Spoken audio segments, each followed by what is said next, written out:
your Superman news video for the week April 18th to April 24th, 2014. Our top news stories in this week's Speeding Bulletin include: Superman celebrates his 76th anniversary, camera tests are conducted for the Superman Batman movie, and Warner Brothers to create live-action digital content. Let's find out about these stories and more in this week's Speeding Bulletin. In movie news, Diane Lane, who played Martha Kent in Man of Steel and who will be returning to play the role once again in the upcoming Superman Batman movie, told HollywoodReporter.com that she had just come back from Detroit, where they're doing camera tests for the highly anticipated movie. She said that she had filmed a few shots of her feeling the Superman costume and joked that she hadn't had the chance yet to do the same with the Batman costume. Meanwhile, Henry Cavill was spotted in Chicago this past weekend, but it's unknown if he was there on any official capacity for the film or just enjoying some time off for Easter.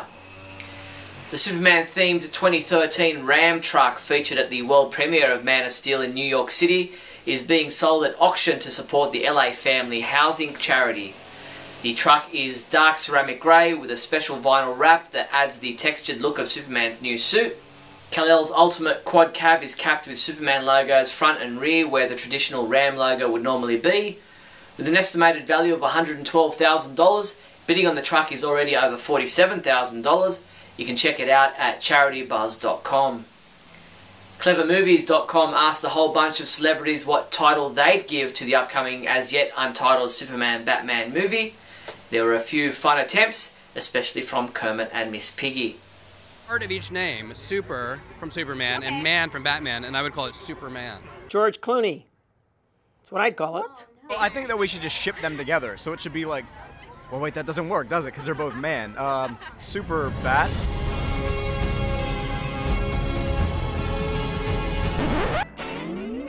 Well, we have some TV news, sort of TV news.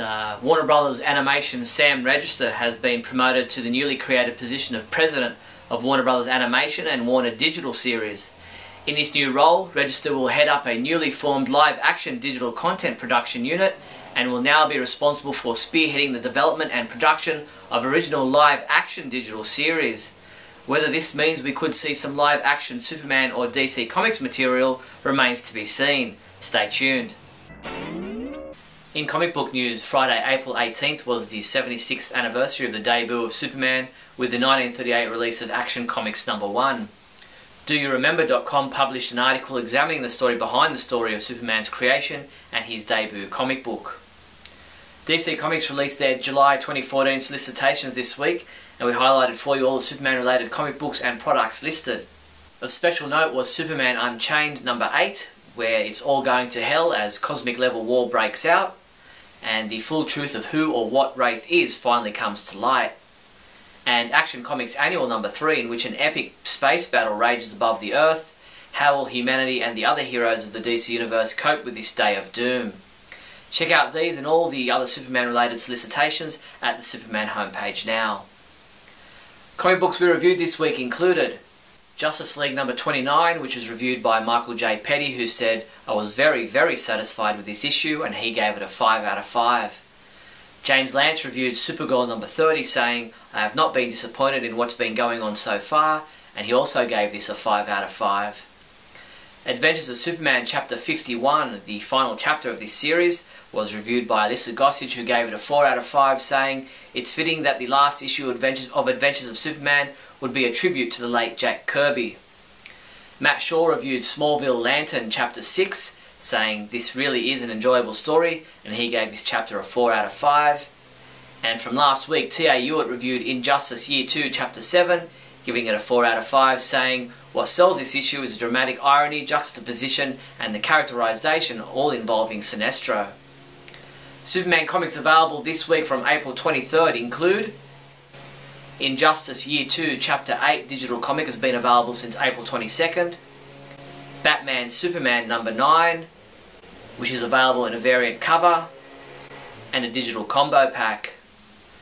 Justice League United #0, which is available in a blank cover, a variant cover, and a combo pack. Secret Origins #1, which is also available in a variant cover. Superman 30, which is also available in a variant cover. Teen Titans number 30, the final issue of this series, is also available in a variant cover. And Smallville Lantern Chapter 7 digital comic will be available April 25th. Keep your mouse gliding along in style with these dynamic Superman mouse pads. Grab yourself a Man of Steel Superman logo mouse pad for $12.99. Or go classic with this vibrant Superman logo mouse pad for just $9.92. These and other great Superman mouse pads are available from your one-stop Superman shop, the Superman homepage online store at supermanhomepage.com/shop. And we don't really have any other news, but before I finish off, in light of Easter having just passed, our new caption contest image is ready and waiting for your witty captions. Get involved at our website now. That's all the Superman news there was for the week April 18th to April 24th. Please subscribe to our YouTube channel. I'm Steve Younis from supermanhomepage.com. Great Scott. Great Scott. Great Scott.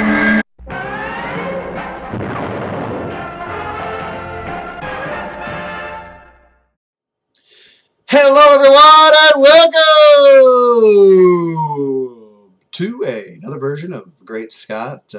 I'm Scotty V and thanks for watching. Today I wanted to kind of revisit a topic I talked about a few weeks ago, and that is the versus battle coming up between Superman / Batman / Wonder Woman / whoever else they decide to put in, and the third Captain America installment. Last time I talked about this, it was supposition. It was a guess. It was people were assuming that the third Captain America movie, and maybe they were assuming that because someone heard it somewhere, because it actually is true.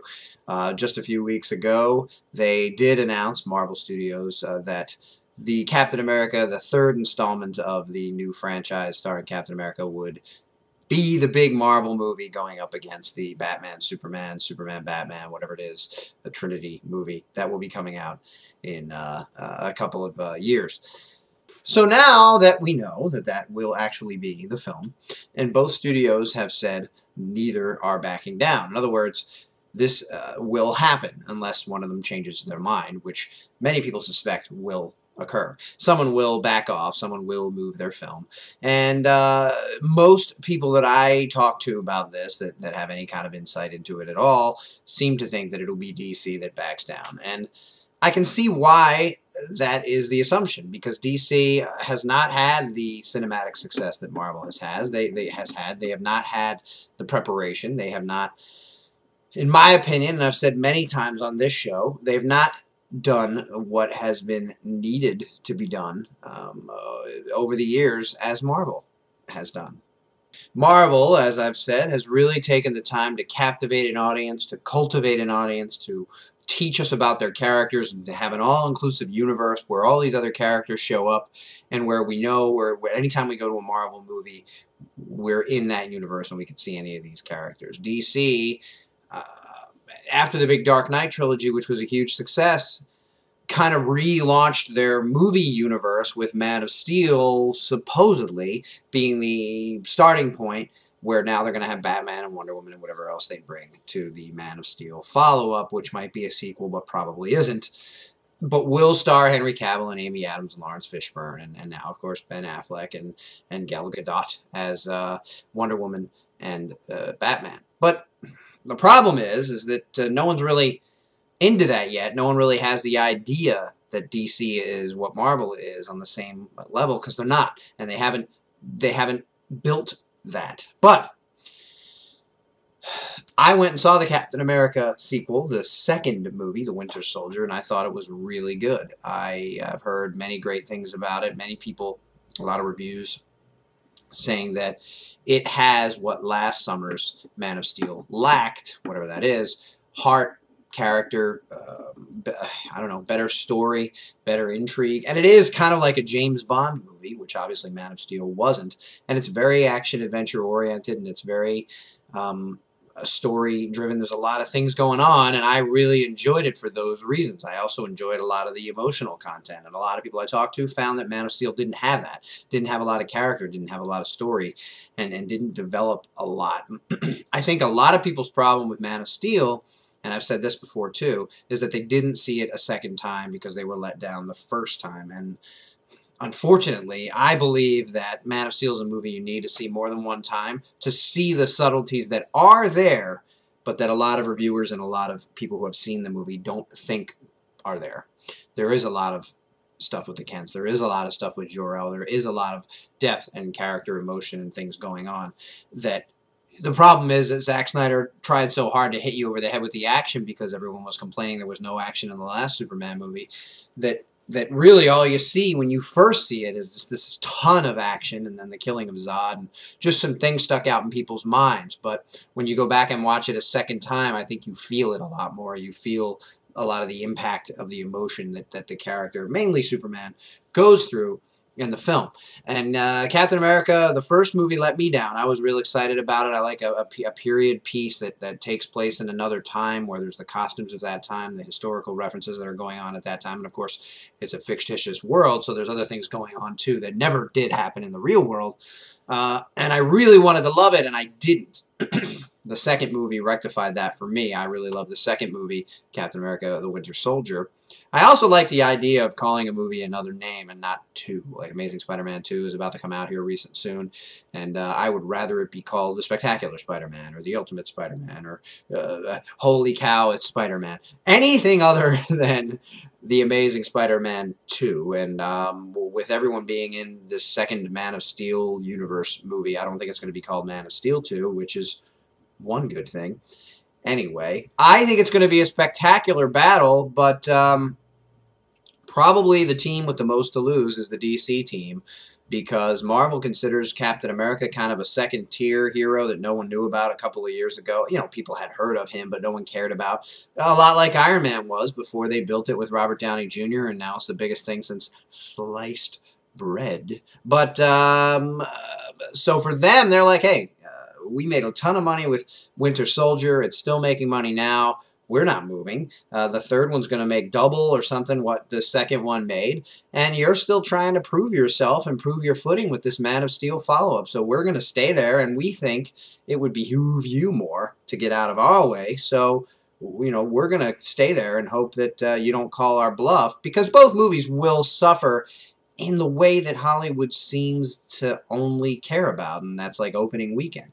Even though all of these movies make money once you add in overseas, and they do really well, for some reason, they're often considered failures or not as successful as people wanted them to be when you add up the opening weekend or just domestic box office. And to me, if I made money, it wouldn't matter where I made it from. And yeah, I want to be big in America, but if I make the money I need, overseeing a lot of Tom Cruise movies do that, and he keeps making movies, and he's really successful.